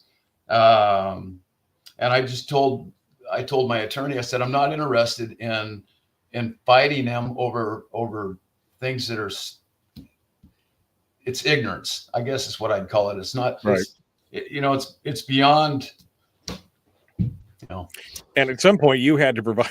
What killed me was that you were talking about at one point, these agencies were coming to talk to you, the DNR, the EPA, all these other ones, and yet they didn't have any of the records of any of the permits or anything else. And so you had to turn around and provide them with copies of everything. It's like the government didn't know what one hand didn't know what the other hand was doing. And you had to provide them with all the documents to show you had gone through all these steps to do it the right way. Well, I think what's critical about it is that, and I just figured it out because I'm a little slow, but in 2016, the Corps came after me for a wetlands violation and demanded that I get a wetlands study done, which I did. It was $4,800. HDL did it for me. No wetlands. And that was on 60 acres through the air park, down Bowie Street, both sides. We did the wetlands delineation, and I gave that information to the Corps of Engineers, and they promptly lost it.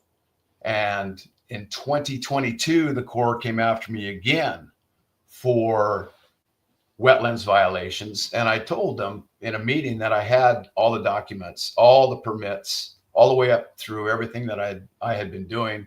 And they didn't have any copies. So I gave them 108 pages in a 3-ring binder. Had a meeting with them. They were very, very standoffish, did not want the information, I don't think. So they promptly turned it over to the EPA. So the EPA came after me for a 404 violation, which is Clean Water Act. And when I showed them our paperwork that they had given us an exception to it because it was a ranch, they said, well, it's not the 404, it's 402. It's industrial waste. And so I said, well, I've got to study on this, figure out the industrial waste. So I did.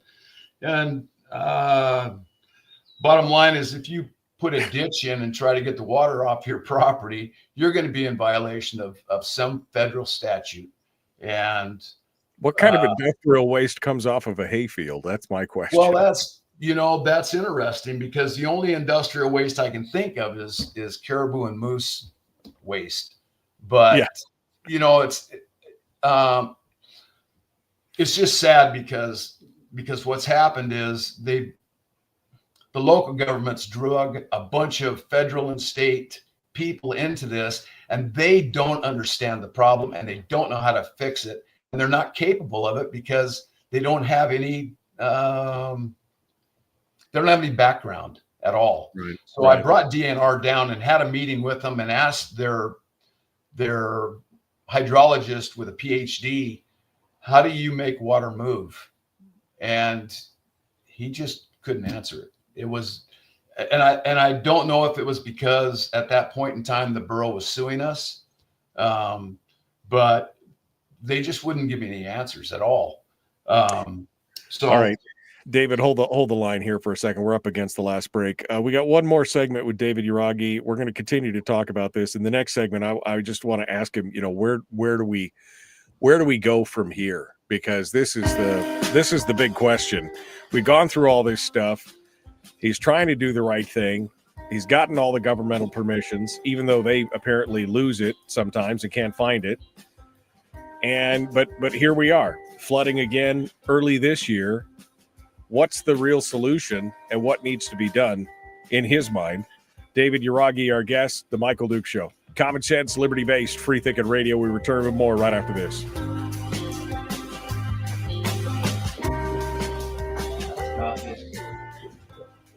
We're broadcasting live through a series of tubes. Allowing all of these entities to provide streaming stuff going on the internet. Well, it's kind of hard to explain. Sorry.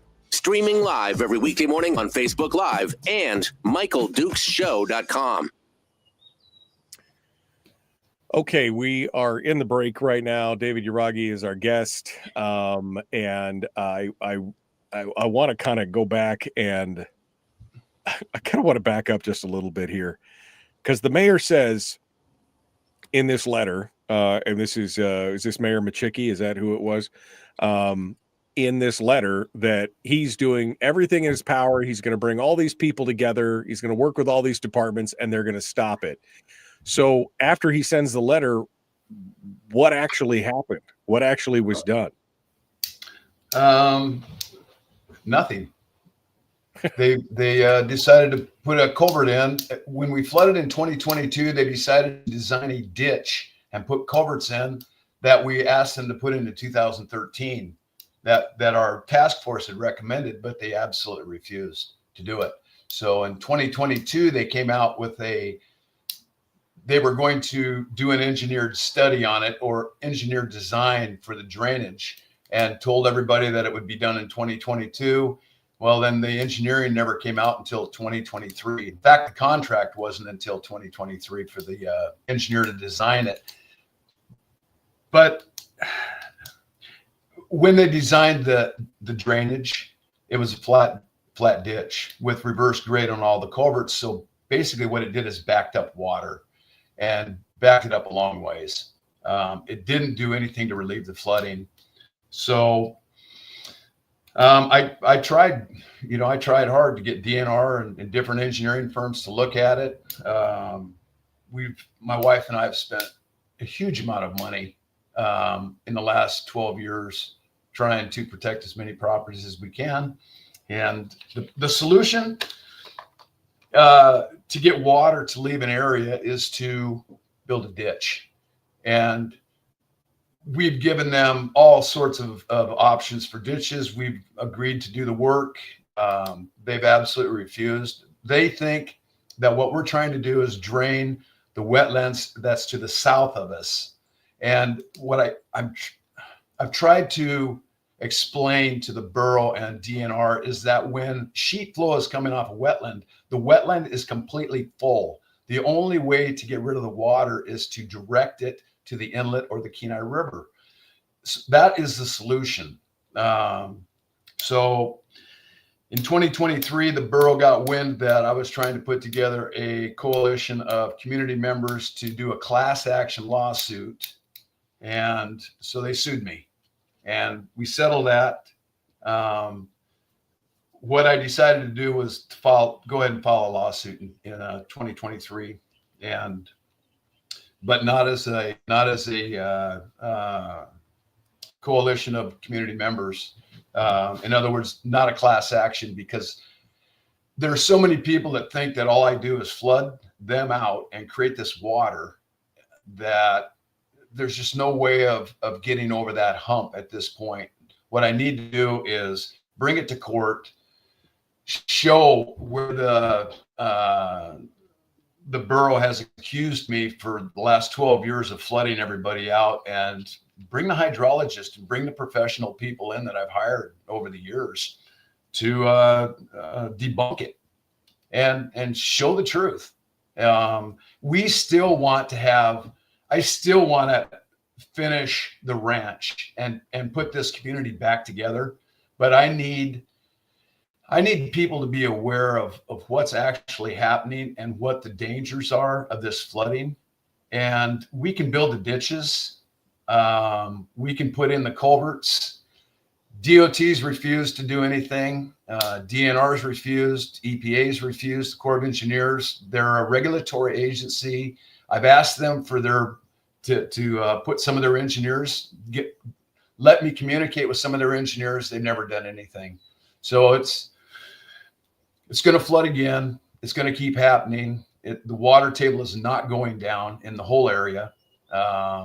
People are going to continue to get hurt until people take the time to actually look at what's happening. If they wanted to, I'd rent the sports center again and put on another display of what's happening. I think I'm up to 4 times renting that sports center now.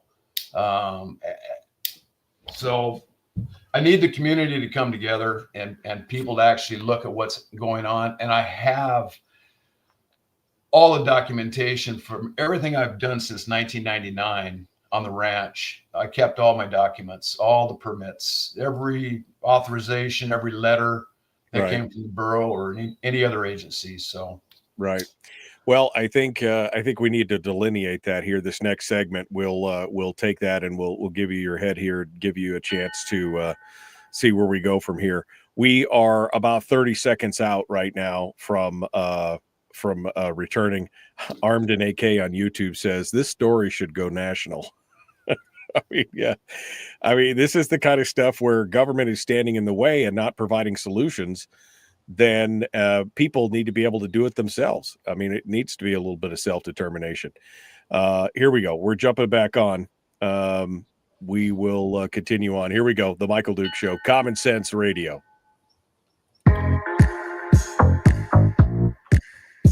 The Michael Duke Show. Not your daddy. Wait, sorry. Not your daddy? Ooh, not your daddy's talk radio. Whew. I was scared for a second. Thought we were going down. Here's Michael Dukes and the show. Okay, one final segment here for this Thursday show. Just before I forget, coming up tomorrow on the program, Firearms Friday, we're going to be joined by Dr. John Lott, who's going to come on board and talk with us about the suppressor issue, where they're going to go ahead and take them off the NFA. That's going to be a discussion that we're going to have tomorrow. And, of course, all the caterwauling that's going on over that.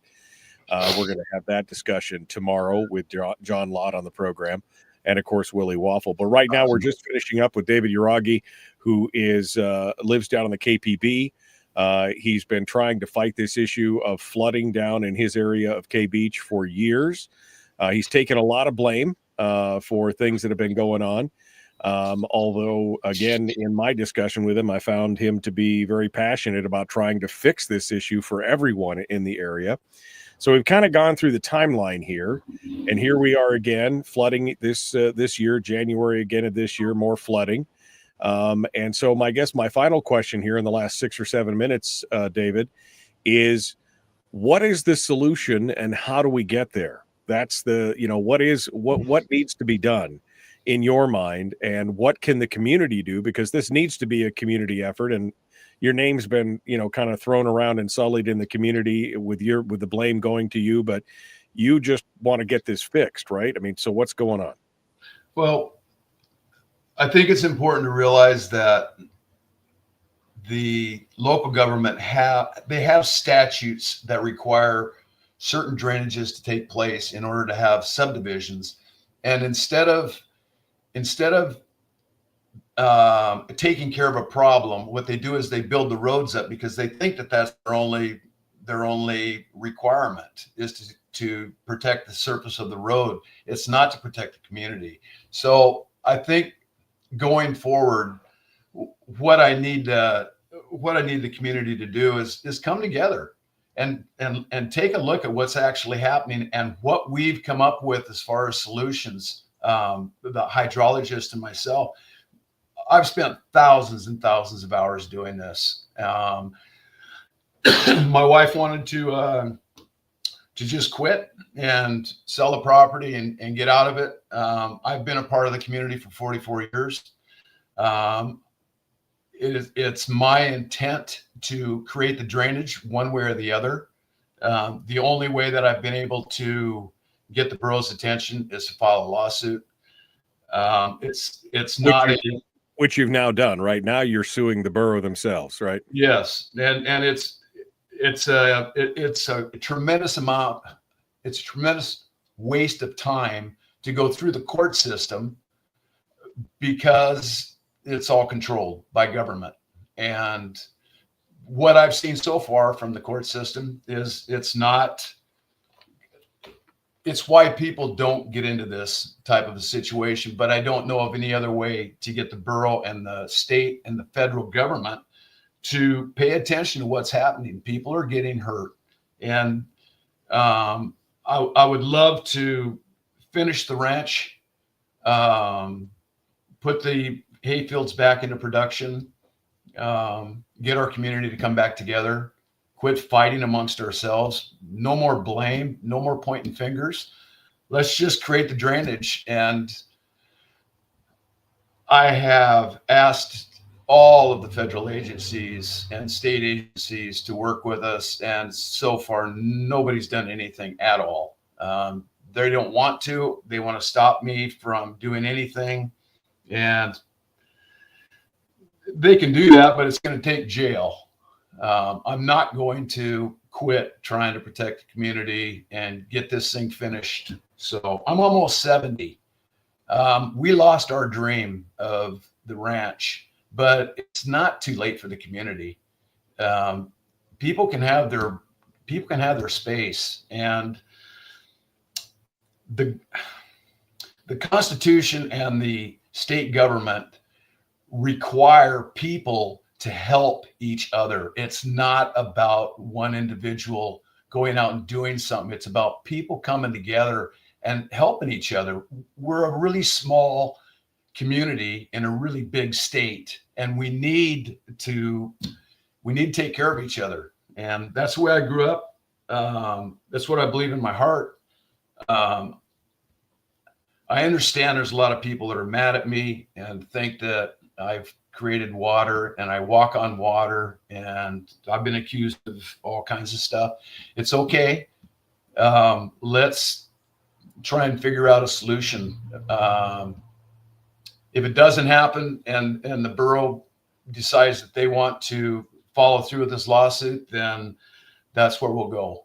I want this thing fixed, and I'm going to keep pushing for it. How can folks in your community who are listening, folks who are up there in K Beach in that whole area, how can they help you, or help themselves, I guess, with your help in this fight? What can they do? I think the first step in helping is to become aware of what's happening in your own home, in your own crawl space. Look at the static water level in your well and septic. If they're the same static water level, you have the potential for contaminated domestic water. And people need to be aware of what's going on and quit burying their heads in the sand. I've got a tremendous amount of information that I would share with anybody. So if folks want to get a hold of you, David, we're down to the last minute here. If folks want to get a hold of you and talk to you about this, or they want to come together, how do they reach out to you to get information and to come together to work on this? Email address is Yragui, Yragui @outlook.com. My phone number is 907-252-1891. I own Beaver Loop Sand and Gravel with my wife and brother-in-law. And we're here. We are, I hope that you get, some more exposure on this, and I hope more people will come to you, especially people who maybe have been sold a bill of goods and will come to you and get some of the straight dope on this, because it's the only way. Coming together as a community is the only way you're going to be able to fix this. All right, David Yragui, thank you so much for coming on board and joining us today. I really appreciate it. Thank you, Michael. It's been good. All right, hold the line for just a second. Folks, we're out of time. We got to go. We'll see you tomorrow. with Firearms Friday. Be kind, love one another, live well. All right, David, I want to give you one final bite at the apple for you, me, and 60 of our closest friends on the internet here. Any final thoughts on this? I mean, to me, when you told me this whole story, and there's a lot here, like I said, this could have been a 3-hour show going through each and every piece of this. But, you know, what struck me was you had a passion during our conversation that, you know, you were basically like, I'm trying to help my neighbors. I'm trying to prevent people from being flooded. You warned people before the flood that this was going to happen if certain things weren't taken care of. And of course, then it came about, and then you got blamed, even though you're the one that's out there telling them, hey, this is going to happen. We've got to do something. And so again, the finger of government pointing the blame at you, I found to be, very unfair, based on the timeline and everything. And this is just very frustrating as a person who truly believes in private property rights. I mean, at some point, a property owner is just going to be like, I'm just going to dig this up and we're going to fix it. And if the government wants to come after us, then so be it. But I mean, give us your final thoughts here before I let you go, David. I promised my wife that I wouldn't do any ditching on anybody's property or anywhere in the community that wasn't authorized. And my relationship with her is incredibly important. So family first, God first, family second, community third. I need people to understand that if the government can do this to me after 44 years here of taking care of the community, people don't stand a chance. If we don't get together and start protecting our property rights, we're just going to lose them. So I'm hoping that the Pacific Legal Foundation will take a look at this. They just did a podcast 2 days ago on exactly this kind of stuff. We've got to start working together as a community and not rely on the government for anything other than, I don't really know what we need to rely on them for. Public safety, I guess. I mean, that the military, I think would be the only thing. Other than that, it's just too bad that it's gone this way. Well, again, 44 years of working on this with all the paperwork to back you up. And then they still act like you're the bad guy. And then they get away with it because, again, they have all the governmental pressure and control, and they have your money to fight you with, right? They're taking public money to fight you with the public's money. And that's the most frustrating thing to me on this, for sure. Well, the problem that I see with it is that we come from two different realms. I believe in trying to be good and spiritual and pray. And one thing this has taught me is how to pray. I'm not that good at it, nearly as good as I need to be, but we can come together, and we really do need to rely on each other. And people need to start being nice and kind to each other and get out of the realm that you're the most important person in the world and everything that you do is right. It's not about that. It's about coming together as a community. Let's fix the problem. It's a simple, stupid problem. I think I told the borough 7 days I could have the ditch dug with my own expense. At my own expense. Nobody has to pay tax money towards it. But the amount of money it's cost our community is astronomical. It's in millions and millions of dollars. So right. We need it fixed. If they're not going to do it in agreement with the community, then that's why I filed the lawsuit. We'd love to be updated on that and keep us in the loop on what's going on with that, because and I'd love to make a call to people to reach out to you and to get together and to form a community effort to try and fix this. The fact that you've got unelected bureaucrats in all these different agencies that are telling you no without offering any alternative solutions or anything else. And not even caring, again, to retain paperwork or to be able to, again, just to come up with other ideas is infuriating to me. And Frank is right. Frank in the chat room just said, "You have no property rights, sir." I mean, and that's kind of how we feel today. We pay taxes, we do all this stuff, and the second that we stop paying taxes, they come in at the point of the gun and they take it from us. But don't you dare try and fix it yourself, because you didn't ask Uncle Sugar's permission to do it, and that just infuriates me. Well, Michael, for the last 10 years, they've raised my taxes almost every year. Sometimes they double them. Sometimes it's only $100,000 a year, but they've raised my taxes every year, and I've appealed my taxes every year. And the reason I appeal it is because they need to be made aware, but people just don't want to take the time. And it's sad because it's going to hurt everybody.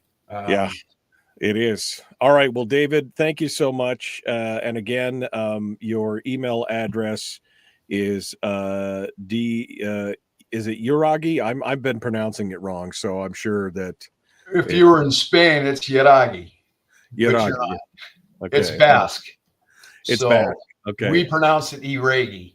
Yragui. Okay. Dave Yragui. So it's dyragui@outlook.com. I just posted that up in the chat room. If you want to send Dave a message, if you live out in that area or you want to find out more, now's the time to go do that and get with Dave. And maybe as a community, as more than one voice, you'd have the maybe we could get the borough to actually move on that. So, all right, David. Well, thank you so much for coming on board and being part of this today.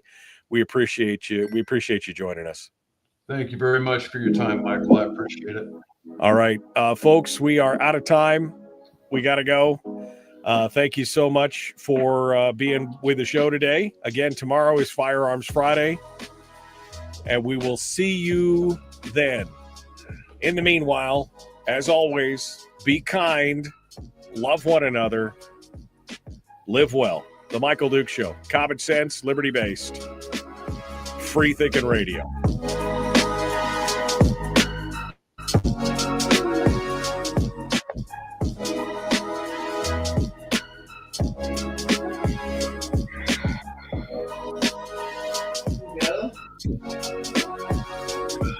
Hey, first time. I've never done that. You did fine. I would go down a little bit. I really want to get it out. Good job. I didn't embarrass you, did I? No. All right. It's important. 3 or 4 cups of coffee before next time. I was up to 5. Did my little thing in front of the mirror. Had that help a little bit? It lasted about 30 seconds when I got That's why you gotta do it more. Coach therapy. Just like this now, do this and that. And it's really just trying to get a good back and forth. We talked about the ranches. We talked about the ranches. Waited. Enough. It's so hard to slow down because there's Exactly. There's a lot to talk about. But you did a really good job. Really, really, really good job. So you think the girl's gonna call me? Maybe. Well, I should like mine.